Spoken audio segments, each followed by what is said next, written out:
السلام عليكم ورحمة الله وبركاته. الحمد لله وكفى وسلام على عباده الذين اصطفى، أما بعد، فأعوذ بالله من الشيطان الرجيم. بسم الله الرحمن الرحيم. وإذ نجيناكم من آل فرعون يسومونكم سوء العذاب يذبحون أبناءكم ويستحيون نساءكم. آمنت بالله صدق الله العظيم.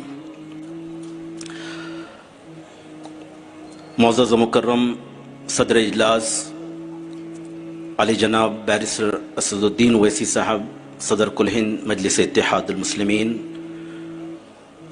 اور معزز و مکرم مشائخ و علماء کرام، معزز قائدین، بزرگان ملت، نوجوان ساتھیوں، آج کا یہ اہم ترین اجلاس ہندوستان کی 75ویں 75th یوم آزادی کی مناسبت سے اسی جشن کے ضمن میں رکھا گیا ہے۔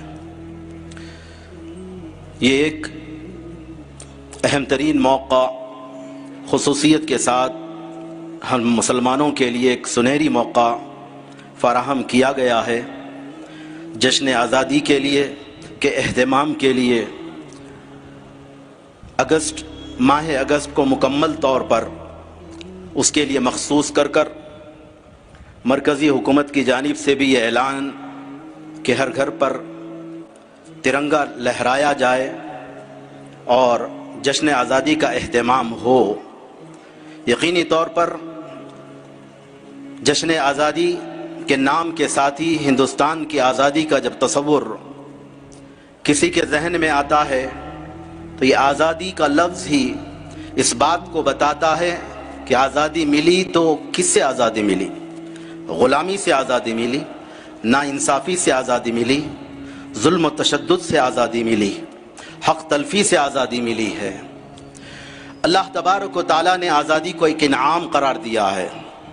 چنانچہ قرآن کریم کی جس آیت کریمہ کی تلاوت کا شرف میں نے حاصل کیا ہے، اللہ جل مجدہ نے قوم بنی اسرائیل کا تذکرہ اس کے اندر فرمایا، ان سے مخاطب فرما کر، کیونکہ وہ فرعون اور قبطیوں اور فرعونیوں کے ظلم و استبداد کا شکار تھے۔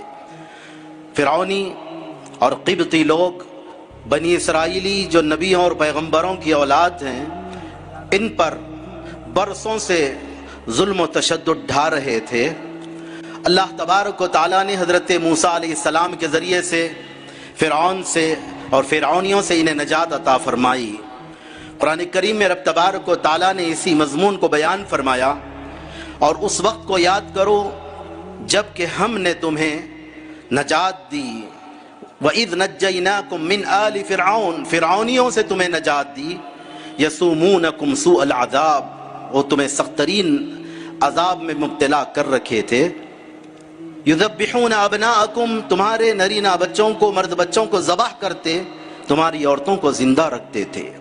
حضرات گرامی، تفصیلاً واقعات قرآن کریم میں بیان کیے گئے ہیں فرعونیوں کے ظلم و تشدد کے۔ اللہ تبارک و تعالیٰ نے ہم ہندوستانیوں کو بھی اس نعمت سے سرفراز فرمایا ہے۔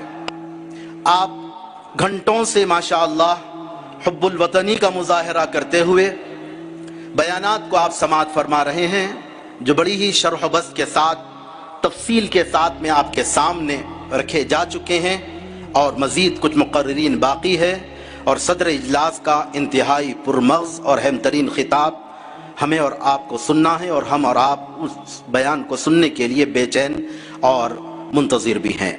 اختصار کے ساتھ میں صرف مجاہد آزادی، اس بطل حریت اور اس کاروان حریت اور کاروان آزادی کے ایک اہم ترین اور نمایاں شخصیت، جو 1857 کی تاریخ سے جن کا ربط اور تعلق ہے، حضرت علامہ مولانا مفتی کفایت علی کافی رحمت اللہ تعالی علیہ۔ یوں تو مجاہدین آزادی کے اتنے ڈھیر سارے نام لیے گئے ہیں، ان ناموں کو یاد رکھنا خاصا مشکل ہوتا ہے۔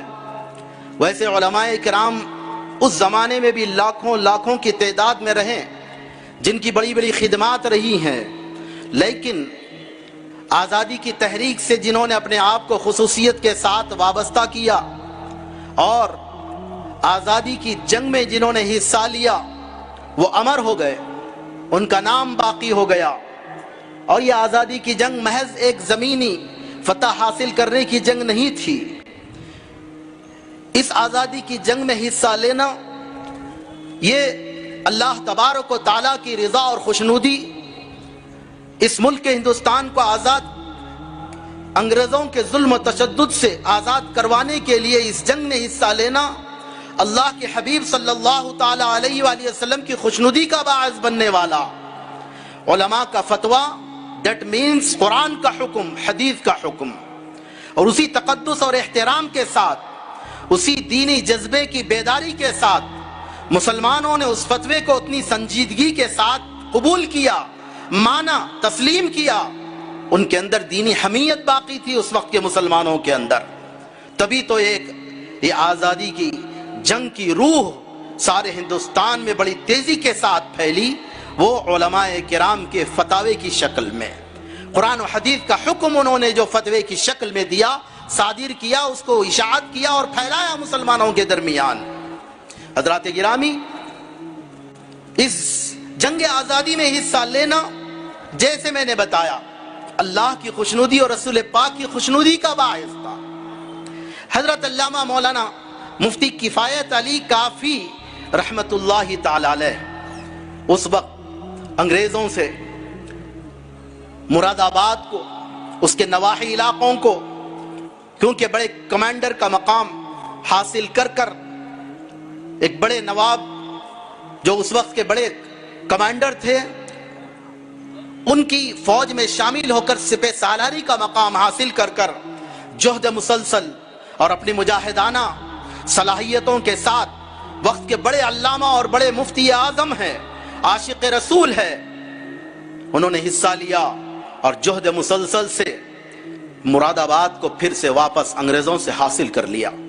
اسلامی حکومت قائم ہوئی، آپ کو صدر الشریعہ کا لقب دیا گیا، وہ منصب پر فائز ہوئے، اس اہم ترین منصب پر، اور ایک عرصے دراز تک یہ حکومت اسلامی اور مسلمانوں کی حکومت قائم رہی، عدل و انصاف کا بول بالا رہا۔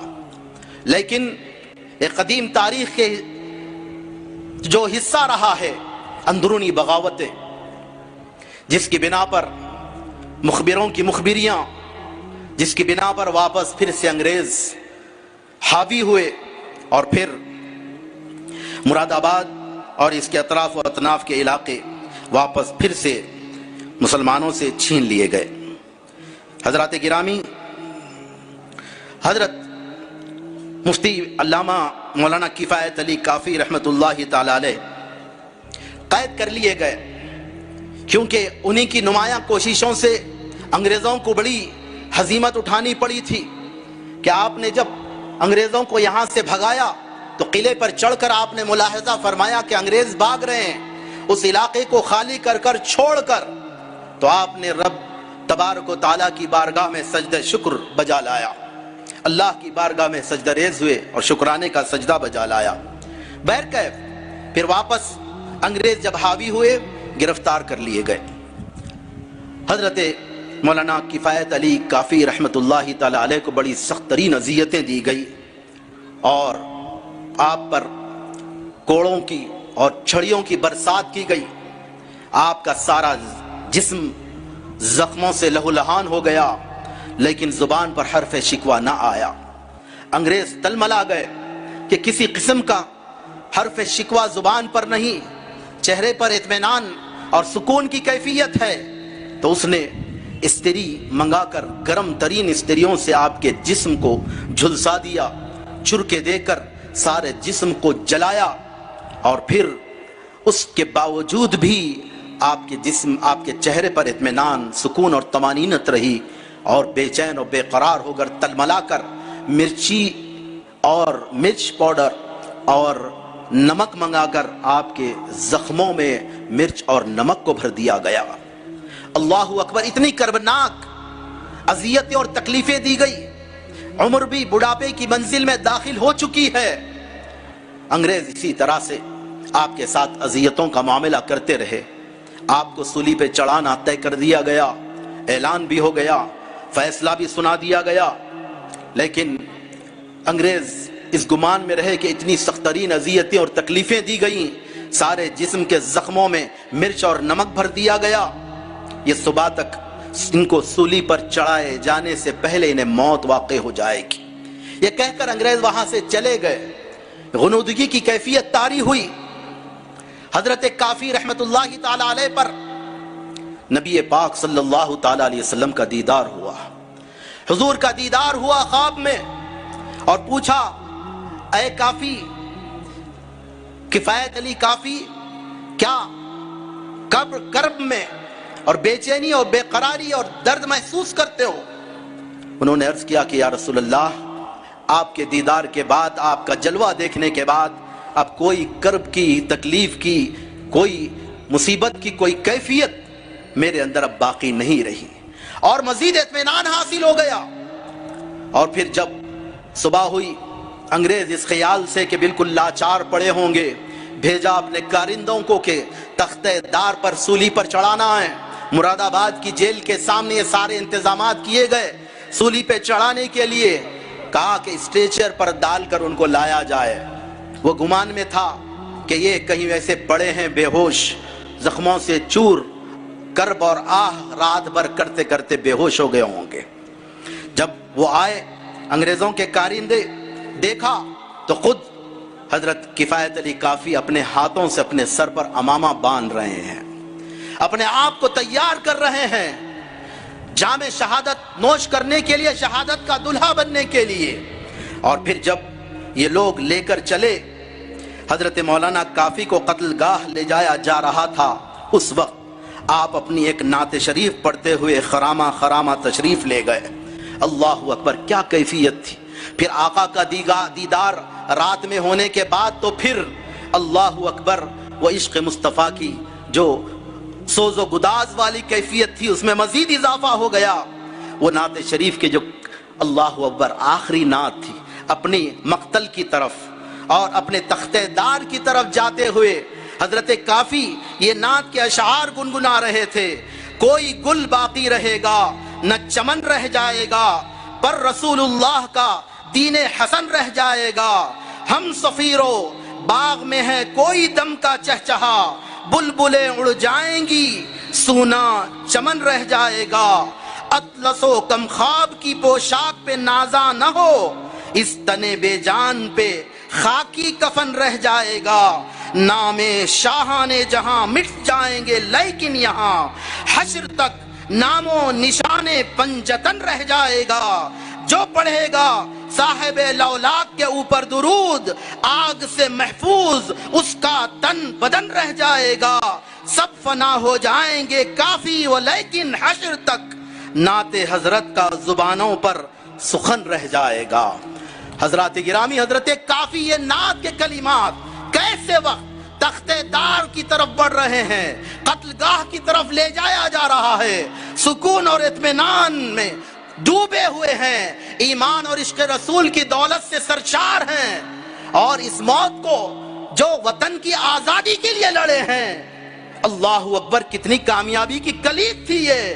اور اس سرزمین سے جو تعلق خود آقا کریم صلی اللہ تعالی علیہ وآلہ وسلم کو بھی ہے، اور جہاں پر انگریز مسلسل رسول پاک کے نائبین پر ظلم و ستم کے پہاڑ ڈھا رہے تھے، عام مسلمانوں کو نشانہ نہیں بنایا جا رہا تھا، علماء کو نشانہ بنایا جا رہا تھا، جن کے تعلق سے میرے آقا نے فرمایا تھا العلماء ورثۃ الانبیاء، علماء نبیوں کے وارث ہیں، نبی کے وارث جو ہیں ان پر ظلم و تشدد کے پہاڑ توڑے جا رہے تھے، سولیوں پر لٹکایا جا رہا تھا، کالا پانی کی سزائیں دی جا رہی تھی، جلا وطنی کی سزائیں دی جا رہی تھی۔ اللہ اکبر، کالی کوٹھیوں میں ڈال کر انہیں قید و بند کی صعوبتوں میں ڈالا جا رہا تھا۔ علماء کو صعوبتیں، نبی پاک صلی اللہ تعالی علیہ وآلہ وسلم کے لیے تو ساری امت عزیز ہے، عزیزن علیہ ما عنتم کی شان اللہ نے عطا فرمائی۔